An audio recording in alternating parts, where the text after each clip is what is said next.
lu sebagai flavor house itu sebenarnya ada proses untuk mendesain rasa apa atau mengantisipasi rasa apa sih sebenarnya yang akan mungkin disukai oleh consumer gitu. Karena rasa itu tuh inducing memory. Oh iya betul. Gitu. Lagian gini, kalau flavor itu bukan cuma bikin rasa lebih enak supaya orang makan lebih banyak. Tapi bayangkan gini, kalau kita mau mendesain makanan yang lebih sehat, rasanya nggak enak.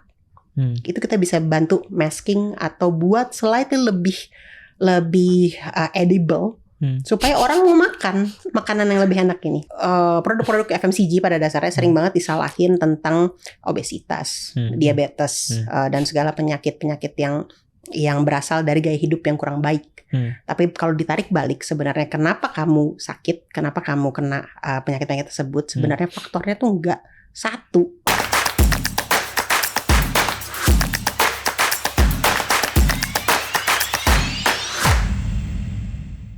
Guys, welcome back. This is Ganda speaking from Founder Talks by Samandana. Episode kita kali ini kita akan spesifik ngomong flavor.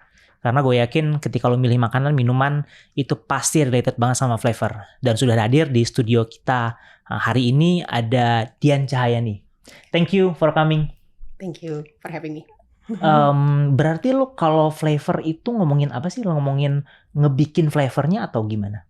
Biasanya kalau kita ngomong soal flavor adalah tentang mendesain flavor itu sendiri dan aplikasi yang terbaik untuk produk yang dituju. Wow, lu mendesain sebuah flavor? Ada tim kita yang mendesain, bukan saya. Saya ada tim komersial. Oke. Tapi ada scientist biasanya, mereka ada di lab. Kalau pernah dengar termnya flavorist, itu mereka yang mendesain. Oke. Lalu ada yang apply. Lu bisa kemudian berakhir di sebuah flavor house tuh gimana sih ceritanya? Itu hal yang baru sih buat gue pribadi. Dan gue yakin teman-teman di luar sana juga it's something new buat mereka kalau ternyata flavor itu bisa didesain gitu. Iya. Sebenarnya memang ini nggak banyak yang tahu, nggak begitu disebut di mana-mana ya ngomongin tentang flavor atau flavor house, karena memang lebih ke kalau kita sebut B2B. Business. Jadi yang dealing sama kita adalah brands, R&D-nya tepatnya, seperti itu. Jadi memang ini urusan belakang layar banget. Tidak diglorify seperti itu. Tapi sebenarnya sangat menentukan. Yes, menentukan dan industrinya udah ada ratusan tahun. Oh iya. Yes, gitu. Jadi memang kalau bahasa anak sekarang hidden gem ya. Hidden gem. Kan? Gitu. Hidden gem. So how you end up in this sebelumnya industry? Saya dari riset. Gitu ya, jadi dari market research lalu pindah shifting sedikit ke market intelligence. Lalu memang ketika kita bicara tentang flavor, yang paling penting adalah mendecode apa sih flavor selanjutnya yang diperlukan sama konsumen, yang diinginkan ya, mungkin bukan diperlukan, diinginkan sama konsumen gitu. Pentingnya mendecode itu adalah benar-benar tahu di titik mana flavor itu tidak terlalu aneh tapi tidak terlalu biasa, ya kan? Oke. Seperti itu. Nah, jadi kenapa waktu itu jadi flavor house di mana saya bekerja itu nyari dari yang backgroundnya riset. Joinlah saya. Jadi dari sudut pandang consumers tuh seperti apa sih yang consumer behavior, gitu ya? Bagaimana mereka menerima, bagaimana mereka bereaksi terhadap flavor baru, ide-ide baru seperti itu. Oke, sebentar. Ini gua orang awam nih ya. Gua tahu, gua kalau makan atau nyoba minuman gitu, yang gua tahu ya rasa-rasa yang buat gue familiar gitu. Kalau misalnya kayak rasa makanan gitu ya, rasa rendang gitu ya familiar buat gue gitu loh. Tapi dari perspektif lu, gue ngelihat sebenarnya dari segi lu sebagai flavor house itu sebenarnya ada proses untuk mendesain. Ada, betul. Rasa apa atau mengantisipasi rasa apa sih sebenarnya yang akan mungkin disukai oleh consumer gitu. Iya, betul sekali. Karena kalau kita bicara konsumen kan tidak satu segmen aja. Ya kan Mas Ganda, ini mungkin salah satu segmen dari umur tertentu atau misalkan atau bisa aja laki-laki perempuan gender gitu kan, atau bahkan apakah tinggal di urban atau di rural seperti itu. Jadi di situ aja bisa berbeda preference-nya. Kita kan ada istilahnya train palate ya. Kita grow up dengan rasa-rasa seperti apa, masakan nenek saya, masakan ibu saya, itu yang membentuk palate kita. Nah, itu disebutnya train palate. Dan kita punya preferensi jadinya, yang sebenarnya bisa diukur secara statistik gitu bisa ya.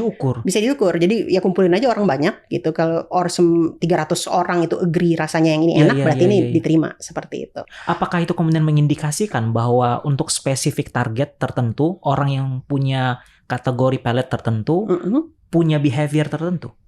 Indikasi adalah pilihan kata yang sangat bagus karena itu memang mengindikasikan hal tersebut. Tapi lagi-lagi ketika ngomong tentang preferensi dan bagaimana sebuah produk itu diterima, banyak sekali faktornya. Banyak sekali faktornya. Betul. Dan lu ada di sana untuk kemudian mendeteksi faktor-faktor apa aja yang kemudian mempengaruhi hal itu. Faktor yang paling sering kesebut ketika kita ngomong tentang penerimaan produk atau driver of purchase adalah paling sering 2. Apa? Harga sama rasa. Benar. Which is kalau misalnya kadang-kadang bahkan yang paling pertama adalah rasa. Kadang Betul. orang neglect harga kalau rasanya udah oke. Betul, kadang-kadang compensate kan, nggak apa-apa lah harganya mahal dikit tapi rasanya enak. Iya, which is gue pengen cuma itu doang. Betul, atau nggak gue cekak banget nih, gue mau beli ini murah banget tapi rasanya oke lah, bisa diterima. Ya kan? Yes. Lagi-lagi deal breakernya adalah rasa. Itu kenapa flavor itu sangat penting. Nah, ini menarik nih menurut gue. Karena kalau kita ngomongin rasa tuh kayak misalnya ayam panggang gitu ya. Yeah. Ayam panggang nih resep gue kayak gini nih modelnya gitu lah. Tapi ketika kemudian gue bawa ke lu ya, gue punya ayam panggang nih, gue pengen menduplikasi rasa ini ke ayam panggang versi yang berbeda gitu. Gimana caranya? Proses apa yang mesti dilewatin? Ini mau bikin rasa ayam panggang yang dibawa atau mau variannya? Oke. Bisa banget karena satu ayam panggang itu pertama identitas ayam panggang itu banyak sekali ya. Jadi kayak misalkan Mas Gada tanya sama sepupunya yang tinggal di Sumatera, ayam panggang kayak apa sih? Bisa beda loh interpretasinya, tentu saja kan. Jadi kita ambil satu misalkan restoran A, ayam panggang mau kayak gini.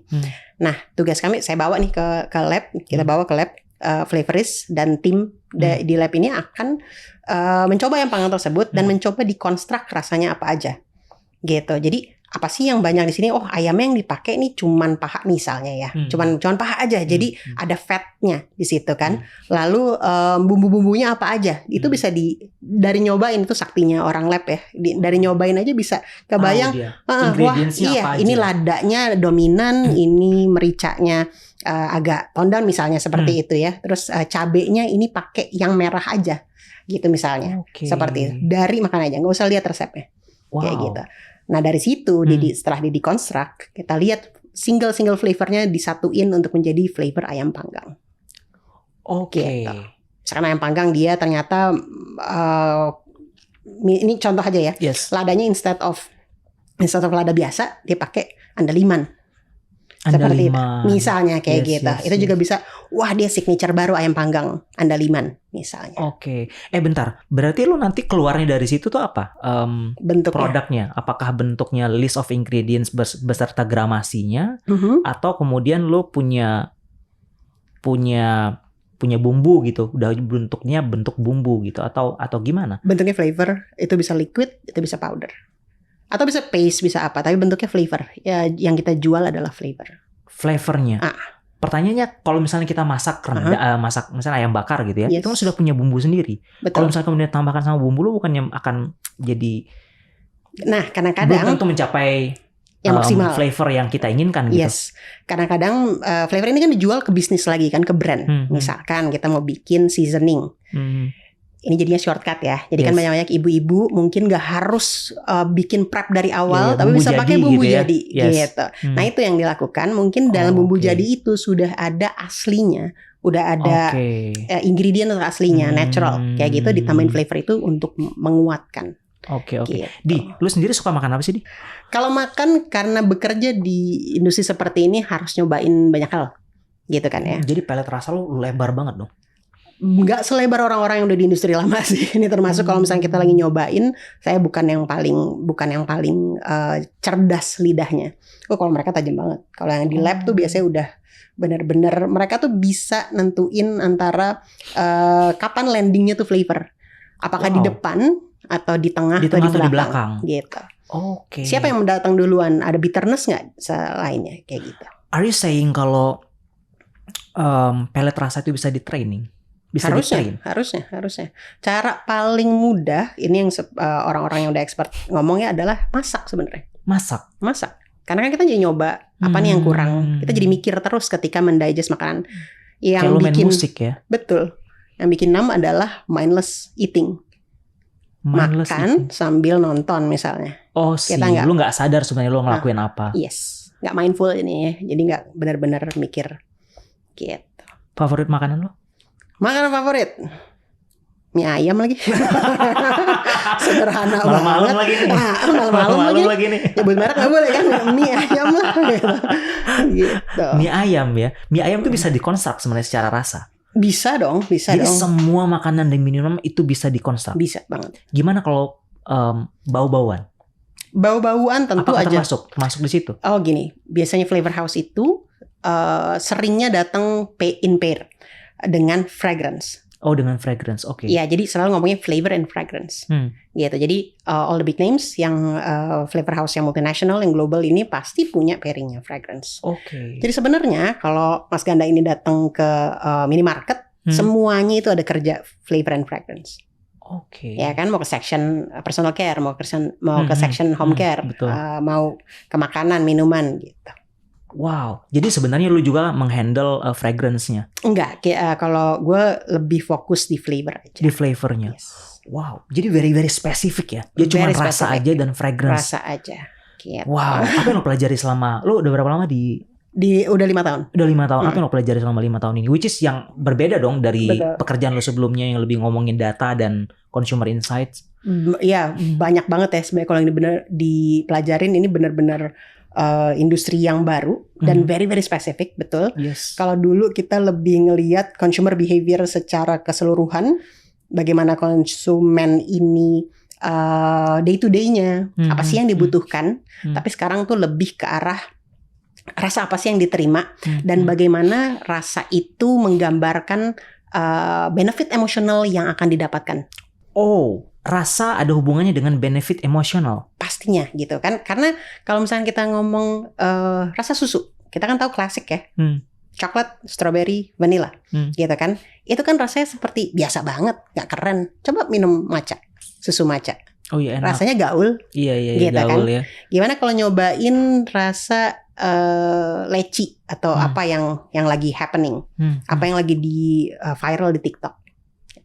Benefit emosional. Benefit emosional. Gitu.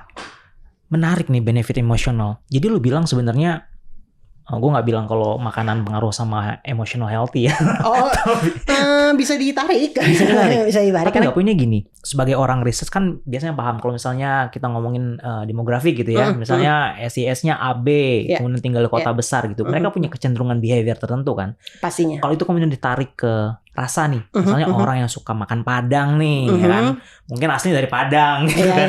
Mereka punya kecenderungan behavior nggak? Rasa itu kan banyak banget ya. Jadi ada upaya secara kuantitatif dan kualitatif, jadi riset untuk membuat koneksi antara rasa yang bisa melambangkan emotion tertentu. To be honest, di perusahaan gue aja juga lagi berusaha melakukan hal tersebut. Tapi itu a lot of work karena a lot of emotion, a lot of flavors juga, ya kan? Flavor banyak banget loh, bukan cuma 3 itu doang. Gitu. Jadi sebenarnya koneksi bisa ditarik, tapi sebenarnya lebih mudah adalah menggrupkan. Misalkan tadi ngomongin Padang, mungkin rasa Nusantara. Gitu.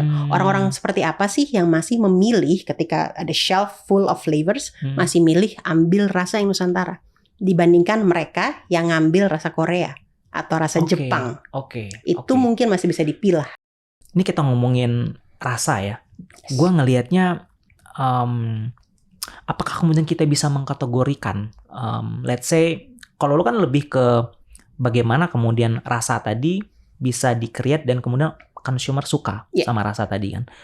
Apakah dalam riset lu tadi lu menemukan ada percabangan, misalnya ternyata orang-orang yang suka rasa ini itu juga punya kecenderungan katakanlah dengan maksudnya politik kah atau dengan sinetron kah atau dengan sinetron sih apa sih sekarang K-drama kah, K-pop kah atau ini belum dibuktikan secara statistik, tapi tentu aja kalau kita lihat karakter psikografis, itu kan udah psikografis ya, psikografis bisa dikoneksiin. Misalkan gini, kita lihat banyak banget rasa Korea, mau itu dari dairy atau snack atau instant noodle kan. Dan kalau misalkan kita dilihat, kita nggak perlu bikin riset, kita observasi aja. Target apa sih yang dikejar sama orang-orang tersebut, sama brand-brand tersebut, sama produk-produk dan varian itu, gitu kan? Segmennya kan kelihatan. Ini bukan yang buat orang tua, misalnya. Ini juga bukan anak yang terlalu kecil. ya kan? Jadi yang di tengah dan kemungkinan kalau kita lihat lagi aktivasinya kelihatan banget dia nyasar orang-orang yang memang suka apa, gitu. Jadi ini berdasarkan observasi aja, gitu. Jadi memang sebenarnya pasti bisa ditarik dan brand tapi pasti memang belum ada arahnya ke sana gitu ya, secara kalau statistik. Saya nggak megang saat ini, tapi rasanya brand sudah menggunakan tools tersebut untuk menargetkan segmen yang lebih spesifik. Ya, untuk mapping itu ya. Yes. Oke. Prosesnya ketika lo ketika lo bikin rasa, bisa dibilang bikin rasa atau re-engineer rasa tadi, flavor tadi, itu kan berarti ada gimana prosesnya? Maksud gue bukan gimana prosesnya, lebih ke apakah ada artificial partnya atau memang benar-benar apakah benar-benar merekonstruksi bahan-bahan atau ingredients yang memang sudah ada gitu, bahan alami katakanlah. Ini adalah satu yang paling esensial dari flavor, dan ini berkaitan dengan klasifikasi yang sudah dibuat sama BPOM ya. Gitu. Jadi kan negara kita melindungi, iya gitu. Jadi kalau misalkan bilang, wah pakai perasa nih ya, pakai perisa buatan, itu tuh sebenarnya safe karena sudah dilindungi. BPOM sudah melihat semuanya, sudah ada limitasi yang tidak boleh dilewati sama flavor. Jadi harusnya secure, gitu. Harusnya safe. Limitasi gitu. Ini in terms of rasanya atau in terms of ingredients? Dosis. Oh, dosis. Gitu. Oke, nah dari klasifikasinya, jadi kalau di flavor itu ada naturals. Of course, itu kira-kira 90% lah berasal dari the real thing. Mau bikin rasa chicken, 90% dari chicken extract. Gitu. Mau bikin chicken fat, dari real chicken fat 90%. Terus dilengkapin sama yang lain. Lalu ada yang artificial. Artificial ini dibagi dua lagi. Yang pertama adalah natural identical. Yang pertama natural identical. Jadi ada some parts of the real thing tapi dibantu sama chemical. Tapi chemicalnya food grade. Jadi nggak harmful lah untuk konsumen. Gitu. Lalu ada yang terakhir ada artificial. Ini artificial ini full dari chemical semua. Full dari chemical semua yang menyerupai the real thing. Yang mana yang diatur oleh BPOM? Semua diatur oleh BPOM. Serem banget kalau nggak diatur. Enggak, maksud gue pun juga dengan full natural akan diatur juga. Diatur. Oh iya, apa yang diatur? Dari penggunaan bahannya, namanya chemical, nama chemical semua lah ya. Tapi diatur apa aja yang boleh di Indonesia. Apa aja di level berapa dosisnya boleh masuk ke flavor. Jadi ada limitasinya. Flavor itu nggak boleh terlalu kompleks, dosisnya nggak boleh terlalu besar.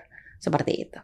Cuma 0,01 atau less. Seperti itu yang dipakai. Wow, it's very complex ya. Very complex, tapi very safe. Tapi kalau lo bikin bukan menentukan lah ya, lo nyari nih rasa yang akan ngetrend gitu, kayak wah kayaknya orang bakal suka nih rasa ini gitu. Gimana cara lo menentukannya? Itu juga kompleks. Sampai ada helaan napasnya ya. Tapi ada badannya kan ya. Gini, kalau kita ngomong rasa apa, ini pertanyaan besar loh, dan itu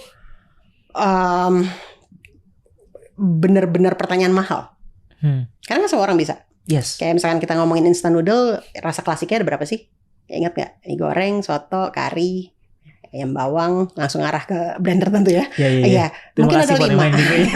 Ada 5 atau 6. Semua orang compete untuk bikin yang ke-7 saat ini. Apa yang selanjutnya gitu ya? Apa? Nggak susah banget kan? Yeah. Karena membuat satu jadi hit atau bukan cuma tren sesaat atau fad ya. Itu tuh banyak sekali faktornya.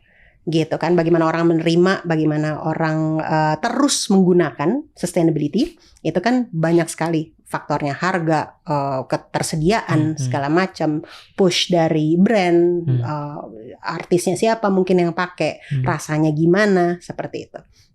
Nah, yang biasa kita lakukan adalah mungkin kita mengobservasi apa yang terjadi di food service. Gitu. Kita lihat apa yang terjadi di food service dan kita coba temukan rasa apa sih yang bisa dianggap sangat familiar tapi ada hint novelty-nya. Maksudnya apa tuh? Jadi rasa itu nggak boleh terlalu aneh gitu, nggak terlalu familiarity unique. Ya. Familiarity. Kan batasnya tipis banget antara terlalu unik sama baru. Wah, sensasi baru nih, tapi ini terlalu aneh nih. Itu tipis banget. Iya. Kayaknya big no juga, kayak big no. Aneh banget nih rasa gitu. Gitu. Jadi menemukan itu tuh bener-bener art and science banget. Gedean artnya kali gitu. Jadi nggak semua orang bisa. Gitu. Semua orang yang bisa masukin flavor nggak berarti dia bisa bikin rasa ketujuh kan. Wow. Kayak gitu. Wow. Berat nih, berat. Kita bisa berusaha sebanyak-banyaknya, tapi bagaimana untuk menentukan ini, is it going to work? Nggak, oke. Mungkin flow of work-nya kali ya. Jadi ketika lu kemudian ngobrol sama tim lab lu untuk creating, katakanlah, atau memprediksi the next big thing di flavor itu apa? Apakah itu datang dari klien lu as a customer? Atau memang lu kemudian punya tim sendiri yang kemudian dedicated. Oke, saat ini kita akan ngomongin misalnya kategori makanan. Misalnya makanan ringan. Atau kemudian susu, rasa susu atau rasa mie gitu. Apakah memang ada effort itu secara internal atau memang based on permintaan? Permintaannya tergantung dari brandnya apa, kategorinya. Betul, biasanya permintaannya adalah berupa coba kasih advice apa yang akan work gitu. Gitu. Jadi biasanya seperti itu flow-nya. Jadi pastinya ada permintaan, tapi kita juga punya tim. Di Flavor House juga ada tim yang kerjaannya adalah mendecode consumer gitu. Untuk preventing that kind of question gitu kan. Jadi kalau misalkan mendecode consumers itu lebih ke apa? Maksudnya lebih ke sekarang lagi ngetren makanan apa gitu. Betul. At least itu starting point. Ini sekarang lagi ngetren makanan apa? Terus habis itu is it going to last? Ini sustainable nggak? Ini cuman heboh di TikTok nyobain, wah ngeju banget nih, wah ngikan banget, ngayam banget gitu terus sudah nggak ada yang nyobain lagi, atau itu menjadi lifestyle. Kan ada kan stage-nya dari tren akhirnya jadi lifestyle gitu. Nah itu yang harus diperhatikan, kalau bisa buat quantify juga gitu. Lalu kita buktikan ke customer kita dengan kasih lihat prototipenya. Ini loh interpretasinya. Lu ada kayak tren gitu gak sih? Tren rasa, tren flavors dunia gitu. Tren Indonesia nih. Nah itu menarik. Flavornya apa gitu. Which is lu kan di multinational company kan. Pasti lu kayak ada case dari luar gitu. Ini trennya di negara ini lagi kayak gini rasanya gitu. Betul. Ini menariknya. Data hal-hal kayak gitu. Orang Indonesia tuh sebenarnya gak begitu terpengaruh sama tren dari luar. Betul. Mau kita apa? Kita ngefans banget sama Korea. Apakah rasa yang di Korea beneran mempengaruhi rasa Indonesia? I don't think so ya. Don't think so. Kita lihat susu banyak banget ya. Korean inspired. Itu bukan flavor Korea. Korean inspired. Tapi sebenarnya kalau kita lihat datanya di Korea, susu nomor 1 tuh bukan coklat, vanilla, strawberry. Tapi pisang. Oh. Jadi ini ngeliat dari data launches dan tren ya. Bagaimana dia sustain. Di Indonesia apa? Coklat. Of course, dua itu coklat, vanilla, strawberry masih. Gitu. Nggak bisa deny lah, itu pasti klasiknya susu tuh itu. Gitu. Jadi kita suka ide dari tren yang kita interpret ke Indonesia. Localize ya. Localize version of tren luar.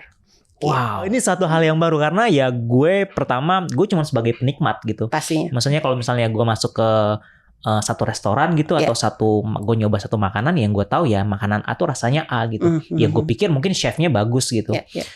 Chefnya kemudian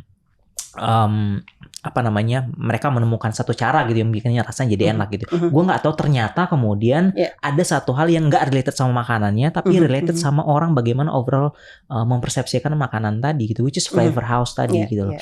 Nah, selama lu ada di industri ini gitu ya, lu pernah menemukan ada rasa yang kayaknya digadang-gadang oke nih gitu, tapi ternyata kemudian it turns out nggak oke gitu. Retail atau food service? Anything. Oh ini menarik banget karena kalau gini, kita kan seperti yang tadi gue bilang sangat sulit memprediksi masa depan. Bahkan ketika kemarin kerja di market intelligence saja, future tuh selalu 50-50. Kita udah pakai data yang gede untuk memprediksi, udah pakai algoritma atau statistik untuk memprediksi apa nih yang bakal growth dan sustain. Bisa aja ada yang terjadi terus dia flop gitu kan. Seperti itu juga bagaimana kita mencoba mengcapture pergerakan rasa. Gitu, pergerakan flavor. Yang bisa kita lakukan sebenarnya adalah mengobserv lagi secara continuous rasa apa sih yang sustain. Misalnya kayak sekarang lagi banyak banget pistachio. Oke. Iya kan? Pistachio ini banyak yang ngangguk ya. Gue enggak lagi.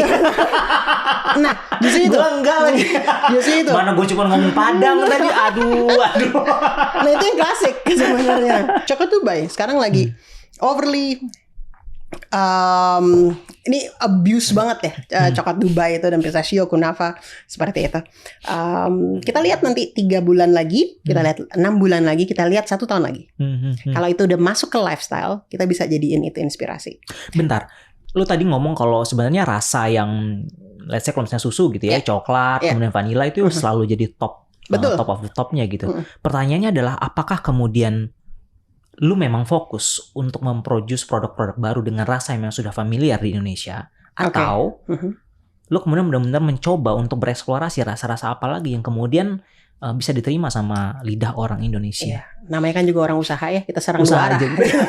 Kita serang 2 arah gitu. Kita jadi serang klasik, kita serang juga yang baru. Kita juga terus kasih ide yang baru tuh ini. The dice, ya? Yes, ini mungkin bisa sustain, ini mungkin bisa sustain. Pistachio, gue juga udah ngasih ke customer gue. Coba deh rasa pistachio. Pistachio mau coba nggak? Pistachio sama coklat, pistachio sama vanilla, pistachio sama cheese, misalkan seperti itu. Tapi yang klasik juga, coklat, strawberry, vanilla. Customer bilang, gue udah punya coklat, so what gitu. Coklat gue Valrhona. Gitu. Apalagi coklat gue Ghana nih. Selalu ada diversifikasi dari klasik itu sendiri. Kita ngomong vanilla. Vanilla itu kan kadang-kadang vanilla itu konotasinya kan plain ya. Vanilla itu kan ya kan kalau figure of speech, vanilla itu biasa banget vanilla. Vanilla itu sangat-sangat kompleks. Vanilla itu ada sedikit rumnya, ada bourbon gitu kan, ada blonde karamelnya kayak gulali manis. Somebody help me please. Sesimpel vanilla itu sangat-sangat kompleks. Dan kita boleh sebut merek es krim yang 8.000 itu yang ada di mana-mana tiba-tiba muncul. Bandingkan dengan es krim yang mahal yang suka ada di shelf yang warnanya agak ungu. Iya, yang tube mahal banget. Itu. Iya. Iya, itu beda banget vanilanya. Yang satu very kompleks, yang satu very simple. Itu cuma vanilla. Gitu.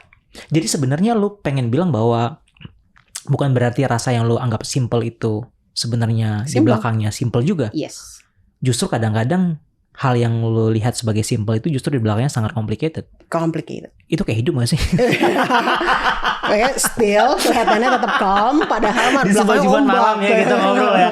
Gue honestly gini, gue tuh bukan orang yang foodie. Gue bukan orang yang suka makan atau suka mencoba hal yang baru. Makanya when it comes to rasa tuh I've lost my translation definitely. Jadi gue this is new thing buat gue untuk eksplorasi hal-hal kayak gitu. Tapi yang menariknya adalah ternyata ada begitu banyak kompleksitas di belakang itu yang kita anggap it's a simple thing. Rasa kopi aja udah selesai gitu. Nah, balik nih ke minuman gitu ya. Apakah lu melihat juga hal yang sama dibanding dengan flavor di makanan? Pada dasarnya sama. Jadi kalau misalkan di Flavor House itu biasanya dibagi 2 bukan kubu lah ya, 2 lab besar, savory dan sweet. Savory yang gurih-gurih gitu. Jadi makanan-makanan ya instant noodles, snack segala macam. Kalau ada yang sweet itu termasuk beverage dan dairy. Dairy termasuk susu, ice cream seperti itu, dan baked goods biasanya masuk di situ. Secara prinsip sama, kompleksitas mungkin slightly different, tapi pada dasarnya approach semuanya, designingnya sama gitu. Di construct-nya sama. Kita beli barangnya nih si coklat Dubai misalkan kayak gitu, terus kita cobain rasanya. Oh ternyata ada pistachio, coklatnya dark, terus habis itu ada hint milky-nya sedikit, sweetness-nya mungkin ini is it gula biasa atau rasanya lebih etnik mungkin seperti itu, lalu bisa dibuat. Gue baca-baca tentang Nutri-Grade. Menarik It's sekali. It's a new thing buat gue, dan gue tahu lo pasti tahu lebih banyak. Boleh di-share? Waduh, sebenarnya Nutri-Grade ini belum final dari government ya. Jadi ini tolong kita sebagai komentar aja ya. Nutri-Grade ini kan sebenarnya upaya dari government untuk membantu konsumen untuk memilah produk yang lebih baik. Memilah dan memilih. Gitu. Pada dasarnya kan dia akan kasih kategori ABCDE itu untuk menunjukkan kelas nutrisi dari minuman. Saat ini baru mau minuman kan yang dipakai, beverage, dairy aja nggak pakai, ini beverage. Jadi all those teh manis, kopi yang ready to drink itu akan menggunakan Nutri-Grade. So far kayaknya bakal terjadi dan harusnya bisa membantu konsumen untuk memilih lebih baik. Tidak, setahu saya juga nggak ada cukai yang dibebankan terhadap brand, tapi ketika konsumen menjadi lebih tahu, itu mungkin mereka akan mendrive pilihan, tapi mungkin bukan dalam jangka waktu dekat. Nutri-Grade ini berarti lebih ke klasifikasi berdasarkan ingredients-nya. Betul, biasanya di-drive sama gula dan apa yang digunakan produk tersebut untuk mengenhance rasa manis. Oke, berarti customer sekarang jadi lebih gampang gitu ya, nggak mesti harus melototin satu-satu tuh. Betul. Detail ingredients-nya gitu, untuk tahu nih klasifikasinya sehatkah? Betul. Kemudian agak sehatkah atau ya mau have fun aja gitu? Iya, betul gitu. Kalau nggak salah untuk ABCDE-nya yang ini mungkin saya agak lupa di alfabet yang mana, tapi mulai CDE ya, udah yang terakhir dia harus menunjukkan itu di pack. Oke. Ya. Kalau yang sehat sih, yang AB mungkin nggak harus. Cuman kan dia udah sampai AB, masa iya nggak pamerin gitu kan? Gitu. Oke. Nah, kalau lately kan orang tuh punya kecenderungan buat punya gaya hidup olahraga nih ya. Mantap ya. Iya kan, olahraga nih. Itu relate nggak sih sama tren makanan? Secara kadang-kadang flavor. Enggak lagi. Kadang-kadang orang lari buat abis itu makan mie ayam kan gitu. Enggak, tapi pada dasarnya gini, tren kesehatan atau gaya hidup yang lebih baik itu berkembang banget. Olahraga itu, jadi saya cuma mau bilang mungkin bukan kausal tapi correlate. Wah, bahasanya. Enggak langsung. I like it. Bukan kausal tapi relate ya. Tapi correlate gitu. Okay. Jadi gaya hidup yang lebih makan yang lebih baik tidak berpengaruh atau tidak dipengaruhi sama gaya hidup yang lebih sehat saat ini, tapi ada hubungannya gitu. Tapi ada hubungannya. Karena itu kalau misalkan yang saat ini saya lihat orang tuh banyak banget olahraga, tapi abis itu banyak makannya back to normal. Iya, kadang-kadang jadi excuse kan gitu. Kadang-kadang sering banget olahraga nih, udah berapa kalori nih dibakar gitu. nih. Gue nasi padang gitu. Saya juga gitu soalnya. Kan jadi udah lari half marathon nasi padang gitu kan. Lari. Oh iya. Wow, oke lanjut. Sebelum kita ngomongin nasi padang. Habis itu nasi padang gitu kan. Nah, tapi kalau boleh lihat, mungkin kita jangan lihat per 2024 atau per 2023. Kita lihat dalam kurun waktu 1 dekade. Gitu. Kesadaran orang untuk berolahraga atau menggunakan atau melakukan gaya hidup yang lebih sehat membantu mereka berpikir untuk kedepannya. Ketika badan udah jadi, udah singset banget nih, udah muscle banget nih, masa mau gue rusak sih gitu. Meningkatkan kesadaran itu. Meningkatkan kesadaran perlahan tapi gitu. By the way, lu backgroundnya apa sih? Marketing aja. Marketing bro. Oke, makanya lu kemudian awalnya masuk ke dunia riset tadi ya? Betul, iya. Karena consumer behavior ya, masih consumer behavior ya. Gitu. And then masuk ke dunia flavor. Yeah. Dan lu menikmati dunia flavor ini. Seperti yang kita obrolin ya, banyak banget yang terjadi, sangat dinamis, jadi sangat seru sih. Cepet banget berubah. Nah, gitu. Gue ngelihat flavor itu kan hal yang baru buat gue. Karena mungkin kalau orang ngegambar gitu ya, kayak gue cuma tahu tuh warna-warna primer doang gitu. Iya. Warna-warna sekunder dan tersier dan selanjutnya gue I have no idea gitu hal kayak gitu. Menurut lu nih ya, untuk masyarakat Indonesia, orang-orang Indonesia, apakah mereka cenderung untuk suka rasa-rasa primer tadi atau mereka lebih cenderung untuk mencoba hal yang eksploratif? Hal-hal eksploratif lagi ngomongnya. Tapi gini, ini sebenarnya tema yang sangat populer saat ini ya, ngomongin Gen Z, ya kan? Sampai 4 tahun yang lalu kita masih ngomongin millennials, tiba-tiba kita lagi ngomongin Gen Z gitu. Gen Z ini sama millennials memang irisannya banyak. Karakternya yang paling utama adalah eksplorasi. Eksplorasi itu dalam hal apapun, termasuk dari flavor gitu. Jadi makanya kalau kita lihat di shelf saat ini bener-bener semua brand mencoba kreasiin rasa baru, limited edition misalnya seperti itu, yang lucu-lucu, kopi rasa coconut segala macem, mie rasa apa yang terbaru nih. Korea juga macam-macam. Kalau dulu kita cuma tahu spicy Korea misalnya, tapi sekarang udah dibilangin roast, topoki atau segala macam gitu kan. Term-termnya makin aneh-aneh karena memang orang banyak terutama segmen yang muda, yang millennials akhir sampai Gen Z, itu tuh benar-benar suka mencoba hal baru. Tapi untuk itu merupakan aktivitas mencoba hal baru, gitu. Bisa jadi artinya pasarnya belum tentu sustain. Itu dia. Jadi ketika mereka beneran craving for something real, dia akan balik ke klasik. Tapi jangan salah, begitu kita sekarang ada berapa? Gen Z sama late millennials ada berapa? Kira-kira mungkin 60%, exactly. Jadi harusnya bisa ada 100 lebih. Right? 100 juta. 100 juta lebih. 100 juta lebih. Kalau 100 juta lebih melakukan hal tersebut, itu udah jadi baseline untuk jadi tren. Wow. Iya kan? Oke, gitu. Menarik. Seru sih. Kenapa jadi seru sendiri? Seru sih kerjaan gue. Cuman gak ada yang ngajak ngobrol lagi biasanya. Apa yang lu temukan paling seru dari flavor industry ini? Paling seru adalah pertama kali masuk, kayaknya paling benar-benar mencengangkan adalah orang pikir, aduh nih ngomongin kategori lagi ya. Orang pikir susu kental manis itu susu. In fact no. No. Iya. Sugar. Oh, berapa persen sugarnya? Almost all.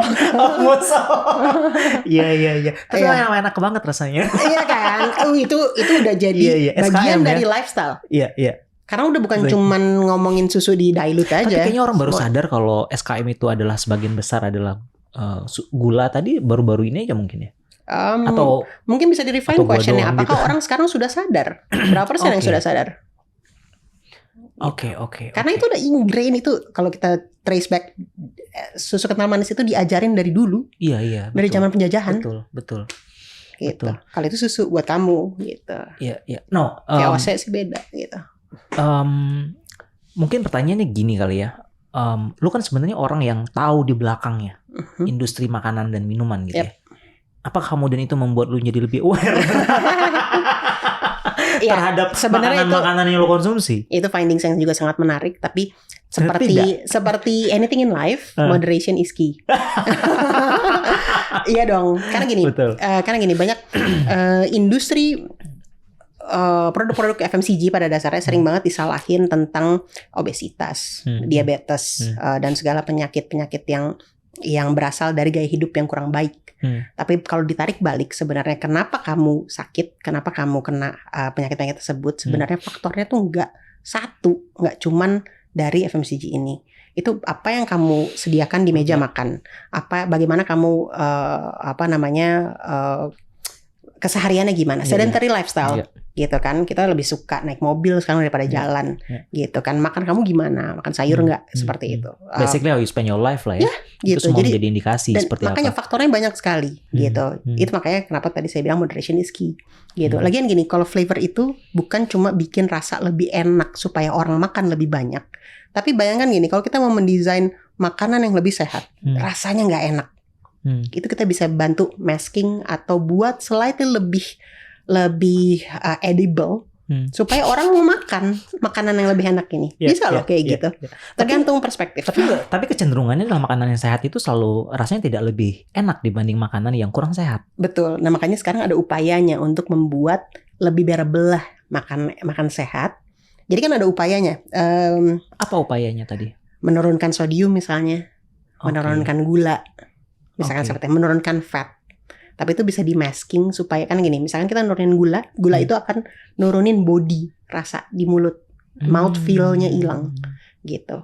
Kita bisa kasih flavor yang aman. Mouth feel. Apa mouth feel itu? Mouth feel itu tuh rasa di dalam mulut kayak berat, misalkan kayak apa ya? Minum teh yang kental sama yang encer, rasa kan? Gitu beratnya di mulut. Gitu. Itu sensasi yang kita mungkin subconsciously digest, tapi kita nggak pikirin yang mouth feel-nya ini mungkin nggak gitu mouth feel gitu. Cuman itu menambah kenikmatan mengkonsumsi. Nah itu bisa kita bantu kembalikan. Padahal guranya diturunin banget. Kalau ngomongin rasa kan berarti nggak semua yang berhubungan sama bisa dimakan dan diminum kan? Let's say kalau misalnya pasta gigi itu kan punya rasa juga kan? Yes, itu ada flavornya sih. Atau hal-hal lain yang tidak kita makan, tidak kita konsumsi. Yang nggak kita makan masuknya fragrance. Masuknya fragrance. Tapi kalau misalnya saya pasta gigi gitu. Pasta gigi biasanya pakai flavor yang dari makanan food grade. Oke. Karena dia masukin ke mulut kan. Oke, jadi basically semua yang masuk ke mulut jatuhnya ya. Wow. Ini menarik nih. Balik ke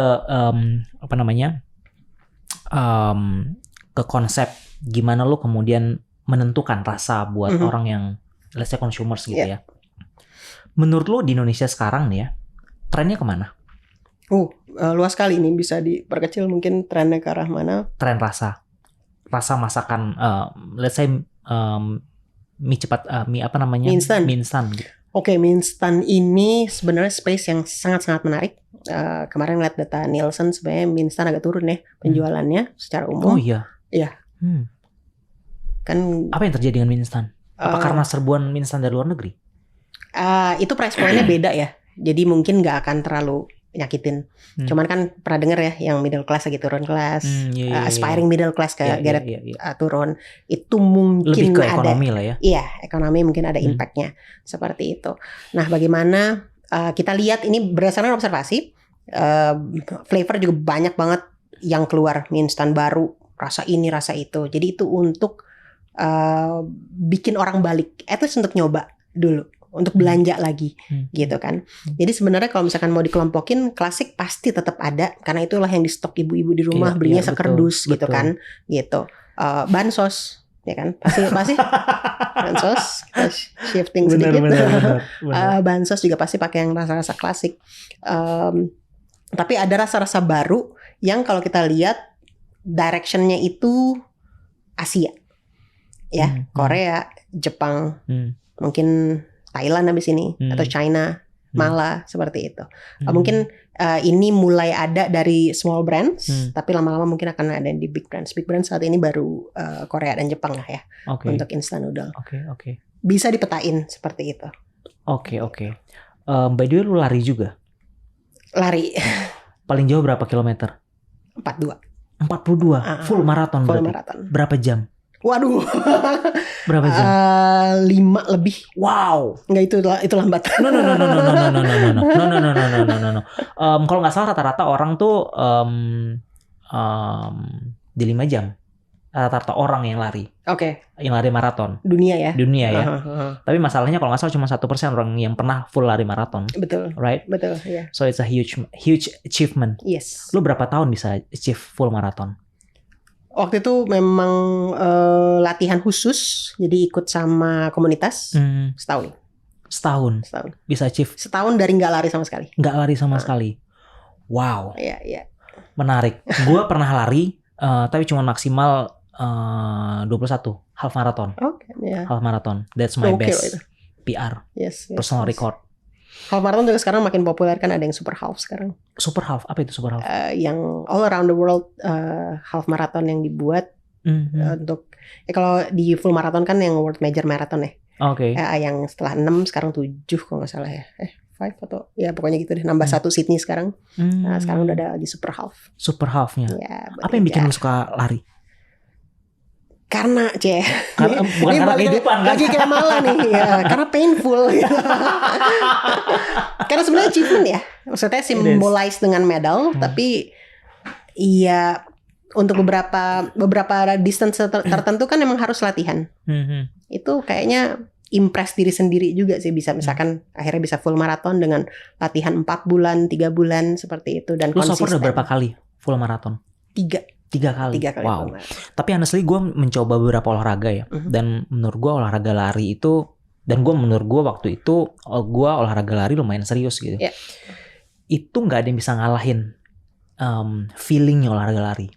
Betul. Karena itu kayak wow, it's endorfinnya ya. Wah, lu olahraga, gue nyoba berolahraga sih. Iya. Gitu. Apalagi benar-benar kalau udah selesain ya, misalkan targetin hari ini gue lari 15 kilo, bener kelar 15. 5 jam loh. Iya, full maraton. Edan sih. Edan. Aiming for a better timing. Terus lo ada berencana maraton lagi dalam waktu dekat? Iya, tahun depan harusnya. Ini baru break almost 2 tahun karena sinus.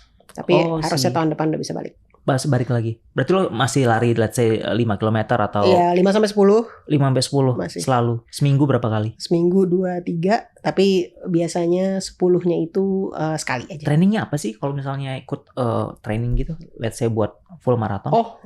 Banyak ya. Kalau misalkan itu benar-benar sebenarnya ada programnya kayak lari long distance, pastinya ada misalkan end of the week. Terus ada yang speed training, terus ada strength training, itu juga penting-penting banget sih semuanya. Very very important karena 42 tuh jarak serius ya sebenarnya, nggak bisa asal-asalan. Gue dulu sempat ikut ini jangan kemana-mana lah ngomongnya.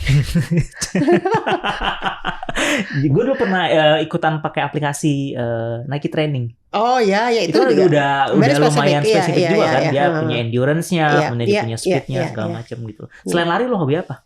Waduh. Sekarang lagi suka kayak. Oh kayak. Wow, menarik kayak. Kayak ya. Kayak itu yang laut, sendirian kan? Iya sendirian bisa. Ada yang berdua juga tapi seringnya sendirian sih. Oke. Seringnya sendirian. It say something loh. Gitu kan.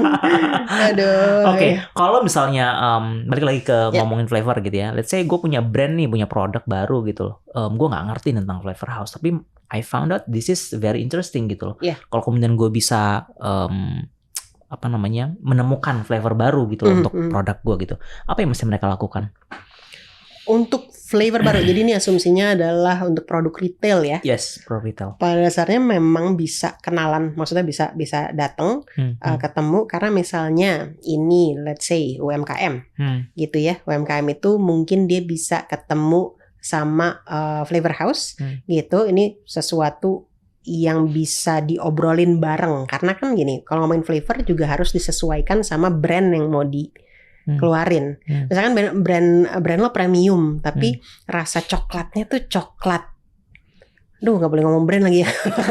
Coklat yang biasa banget, very simple gini, karena rasa itu tuh inducing memory. Oh iya betul kan, betul. Jadi kalau misalkan kita salah pilih direction coklat, salah pilih direction vanilla, dia bisa mengingatkan sama hal-hal yang tidak mau diasosiasikan dengan brand tersebut. Wow. Iya kan? Makanya itu tadi misalkan kayak kamu premium, tapi kamu mengingat vanilla kamu tuh ngingetin sama yang 8.000 itu di setiap jalan ada gitu. Misalnya. Itu kan asosiasi yang salah dan tidak bagus untuk branding. Kalau kamu mau premium, mungkin jangan kesannya kasar banget, yang si 8.000 ini enak kok sebenarnya. Tapi misalkan kamu mau ambil yang mass, yang very very mass, yang satu Indonesia bisa terima, satu Indonesia bisa cinta, mungkin kamu harus ambil satu yang common seperti vanilla yang 8.000 itu misalkan gitu. Kalau kamu ambil yang 128.000, orang nggak akan relate, nih vanilla apaan, ribet gitu. Karena kok vanilla, tapi kok ada spicy-nya, kok ada gosong-gosongnya dikit gitu. Itu. Wow, it's very interesting. Apa? Berapa cost-nya? Cost-nya, ada yang murah, ada yang mahal. Bapak ini saya bawa price list sebenarnya. Tergantung mesnya atau yang mananya gitu. Karena kadang-kadang gini, kita tuh selalu glorify natural, glorify terdengar salah ya. Tapi maksudnya kayak kesannya premium banget naturals. Karena iya memang harga flavor naturals itu lebih mahal. Karena ingat tadi rootnya adalah the real thing, dibikin sedemikian rupa sampai bentuknya bisa bubuk atau. Sebentar sebelum lanjut ke sana, apakah ada rasa-rasa tertentu yang hanya bisa di-achieve lewat natural? Atau dua-duanya bisa di-achieve, baik itu natural maupun artificial? Kalau ada naturalsnya pasti bisa artificial. Kalau ada artificialnya, idealnya inspirasinya dari naturals. Jadi harusnya bisa semuanya. Bisa semuanya. Mungkin yang terakhir buat brand retail yang baru masuk nih ya. Kalau mereka kemudian pengen nyoba pakai service yang lu punya sekarang gitu how much it cost? Wah. In bulk number aja. Ini agak sulit ya, karena tergantung lagi. Misalkan tadi harganya bisa bervariasi. Misalkan mau ambil natural atau mau ambil artificials. Per kategori aja bisa jadi beda. Misalnya yang termurah bisa $2-3. $3 misalnya ada. Per apa? Per kilo. Oh, jatuhnya kan flavor. Oke. Gitu. Jadi bukan by resepi ya? Bukan by resepi. Jadi benar-benar per flavor, karena hasil akhirnya adalah flavor. Oh, jadi by product jatuhnya? By product ya. Tadi yang kemudian per gram atau per kilo gitu? Biasanya per kilo ya, per gram terlalu kecil gitu. Karena kan ini pabrikan gitu kan. Per kilonya kira-kira segitu gitu. Itu yang paling murah misalkan gitu. Tapi tentu aja dengan wah 2 sampai mungkin $3 per kilo gitu kan. Mungkin market saya nggak cukup nih misalkan UMKM, tentu aja kita bisa lihat solusinya, misalkan dicocokin lagi. Mereka udah punya produknya, base-nya seperti apa, mungkin bisa dibantu dengan solusi yang lebih simple lagi flavornya. Kalau yang mahal pun yang sekilonya $400 juga ada. Wow. Gitu. Jadi sangat susah nih kalau misalkan ngomongin numbers. Atau ada minimum kuantitinya gitu. Jadi biar teman-teman di luar sana juga kalau mereka bisa mengukur diri gitu, apakah ini possible buat mereka atau enggak gitu. Tapi gini sebenarnya kalau $2-3 kayak possible nih, tapi ternyata 10 ton gitu butuh. Oh, it's different game. Sebenarnya balik lagi ke kategori flavornya ya. Misalkan kayak tadi yang tadi saya contohin $400, mungkin tuh bisa bikin deal gue cuma beli 5 kilo aja setahun gitu. Misalkan kayak gitu. Tapi biasanya memang ada limitasinya ya, 25 kilo, 50 kilo seperti itu. Ada listnya, ada minimum number. Ya, minimum quantity tadi ya. Betul, karena kan ini lagi-lagi ngomongin pabrik. Mesin kan 1 kilo aja, mesinnya juga kerjanya sama aja. Betul, gitu kan. Kayak gitu. Wow, Di, thank you so much. Yes. Ngobrolin larinya, ngobrolin rasanya, ngobrolin mie ayamnya di sebuah hari Jumat malam ini. Next time kita ngobrol-ngobrol lagi. Yes, tentu saja. Teman-teman, thank you so much sudah ngedengerin podcast kita. Mudah-mudahan belajar banyak.